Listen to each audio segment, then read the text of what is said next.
10 ఏళ్లలో ఎన్నడూ కరవు చూడలేదు, భవిష్యత్తులోనూ చూడబోమని అనుకున్నారు. కానీ గతంలోనూ ఎప్పుడూ చూడని కరవు కోరలు చాస్తోంది. నమ్ముకున్న నీటిపారుదల ప్రాజెక్టులు చుక్క నీరు విదిల్చే అవకాశం లేదు. వరుణుడి కరుణ లేదు. భూమిలో గంగ కానరాదు. వెరసి వ్యవసాయం సంక్షోభం దిశగా అడుగులు వేస్తోంది. ఇప్పటికే ఊపందుకోవాల్సిన పంటల సాగు ఉమ్మడి కరీంనగర్ జిల్లాలో 40% మించలేదు. 73 మండలాల్లో 8 మినహా అన్ని చోట్ల లోటు వర్షపాతమే.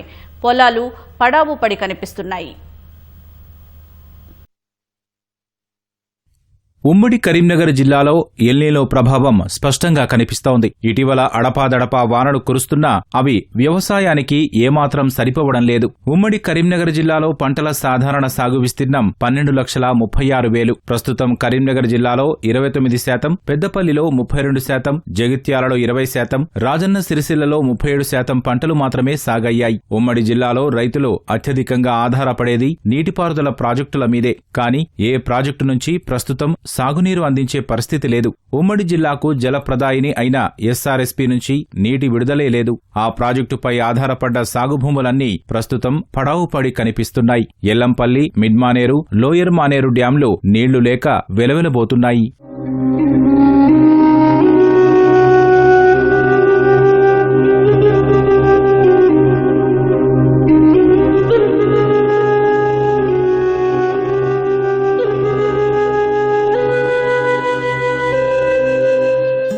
తాగునీటికి తప్ప సాగునీటికి నీళ్లిచ్చే పరిస్థితి ఏమాత్రం లేదని ఇప్పటికే ఉమ్మడి జిల్లా సమీక్షా సమావేశంలో మంత్రులు కుండబద్దలు కొట్టారు. ప్రాజెక్టులు, ఎత్తిపోతల పథకాల ద్వారా నీళ్లందుతాయనే ఆశలు రైతుల్లో సన్నగిల్లాయి. గత 10 ఏళ్లు వరద కాలువలో అన్ని సీజన్లలో నీళ్లు ఉండేవని, ప్రస్తుతం అటు ఎస్ఆర్ఎస్పీ నుంచి గాని ఇటు కాళేశ్వరం నుంచి గాని ఎత్తిపోయకపోవడంతో వేసిన పంటలన్నీ ఎండిపోయే పరిస్థితి ఉందని రైతులు ఆవేదన వ్యక్తం చేస్తున్నారు. కాళేశ్వరం నుంచి నీళ్లు నింపే అవకాశాలపై దృష్టి సారించాలని విజ్ఞప్తి చేస్తున్నారు. వరద కాలంలో నీళ్లు లేవు, రైతులకు చాలా ఇబ్బంది అవుతుంది. నాయి కూడా 2 మోటార్లు ఎండిపోయినాయి. ఇక్కడనే బొట్టు నీళ్లు లేవు. ఒక్కొక్క మోటార్ పైప్ లైన్ ₹1,00,000 పెట్టి మోటార్ పైప్ లైన్ వేసుకున్నాము. గత ఈ 10 సంవత్సరాలు వరదకాలం నిండా నీళ్లు ఉండే, ఇప్పుడు బొట్టు లేకుండా అయిపోయినాయి.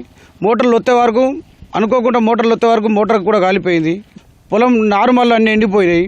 దున్నిన పొలాలు ఎండిపోయినాయి. రైతుకు అదనంగా భారం అవుతుంది. మా రైతుల పక్షాన ఈ వరదకాలం నింపుర్రి. ఈ కరువు చూడమనుకున్నాం మేము, మా పిల్లలు చూడడం మేము చూడమనుకున్నాం. అటువంటిది మా కళ్ళ ముందర ఎండిపోతే చాలా బాధ అనిపిస్తుంది. నీళ్ళు లేవు, ఏం లేవు. కరెంట్ వస్తుంది పోతుంది, కరెంటు చుడి లేదు. ఇంతకుముందు 24 గంటల కరెంట్ ఉండేది, ఇప్పుడు కరెంటు చుడి ఉంటలేదు. తాగటానికి ఇబ్బంది ఉంది. మక్క పెరాలు, జొన్న పెరాలు ఇవేసిన ఇవి అన్ని ఎండిపోతున్నాయి. పశువులకు చూడ తిప్పలవుతుంది. గొర్రె మాకలు, గోదలు తాగదన్న అవి చూడ నీళ్ళు లేవు. ఆ బోర్లలో అర్ధ కిన్నాల నీళ్ళు ఉంటే ఆ బోర్లలో నీళ్ళు ఉంటాయి.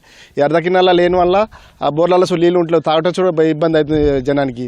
ఈ పొలాలు మొత్తం వేసినాయి, అన్ని దున్నిపించిన చేసినాం, ఎక్కడెక్కడ అన్ని ఎండిపోయినాయి, చెక్కలు వాసినాయి. ఇంతకుముందు ఎప్పుడు 24 గంటలు నీళ్ళు ఉండేటి, కరెంట్ ఉండేటి, అందరికి ఎవరికి ఇబ్బంది లేదు.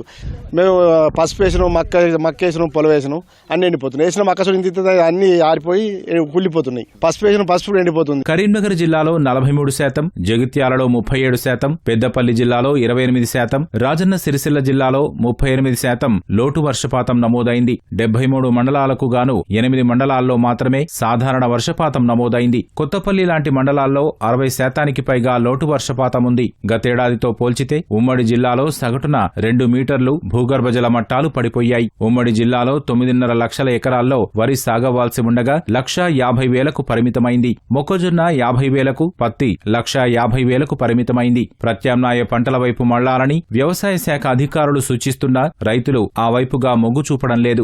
వరి పండిన నేలలు అనుకూలంగా ఉండవని అంటున్నారు. కోతుల బెడద, కూలీల కొరత, పెరిగిన పెట్టుబడులు, వచ్చే దిగుబడి చూస్తే ఏమాత్రం గిట్టుబాటు కాదని వాపోతున్నారు. మేము బతుకుతామా? ఎట్లా సాధ్యం అయితే సార్? సాధ్యం కాదు. సాధ్యం అయ్యేది పంట మాకు పెట్టుబడి రాదు. అది ఏది 3,000 క్వింటాలు అంటారు, 4,000 క్వింటాలు. అది ఎంత తగ్గిపోయింది ఒకసారి పంట చూపిస్తే ఏర్పడుతుంది. ఏ రైతు అయినా కానీ ఈ పంట బరబ్బర్ ఉంటే ఆ పంటకు మొగ్గు చూస్తారు. ఈ వరికి ఎందుకు మొగ్గు చూస్తారు? ఇది బాగుందని దీనిలో మొగ్గు చూస్తారు. మెయిన్ సమస్య అరతడి పంట ఏమేయమంటారు? ఫస్ట్ కోతి వస్తుంది, బీరకాయ వేస్తే 3 రోజులకు ఒక కోతకు వస్తుంది.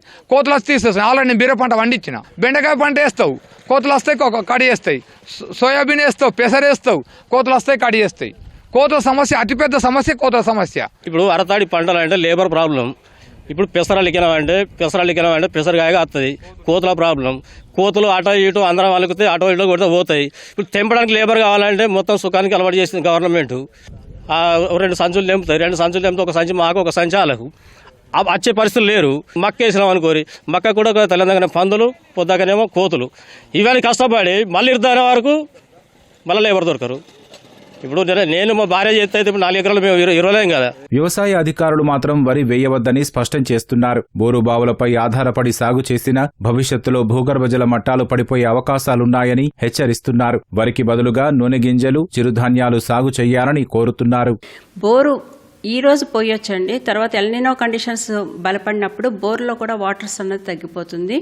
ముఖ్యంగా భూగర్భ జలాలు అన్నది మన కరీంనగర్ జిల్లాలో 10 మీటర్ల లోతు వరకు పోయినట్టుగా మనకి తెలుస్తుంది. వచ్చే 2-3 నెలల్లో కూడా మనం వరి సాగు చేయడానికి నీళ్లు ఉండాలి. కాబట్టి మనకి భూగర్భ జలాల మీద ఆధారపడకుండా బోరుబావుల కింద కూడా మనం వరి సాగు చేయవద్దని చెప్పడం జరుగుతుంది. కెనాల్లో అయితే ఈ పార్టీకి మనకి డెడ్ స్టోరేజ్లో ఉన్నాయి. కాబట్టి ఉన్న వాటర్ కూడా మనకి తాగునీటికి మాత్రమే తరలించడం జరుగుతుంది.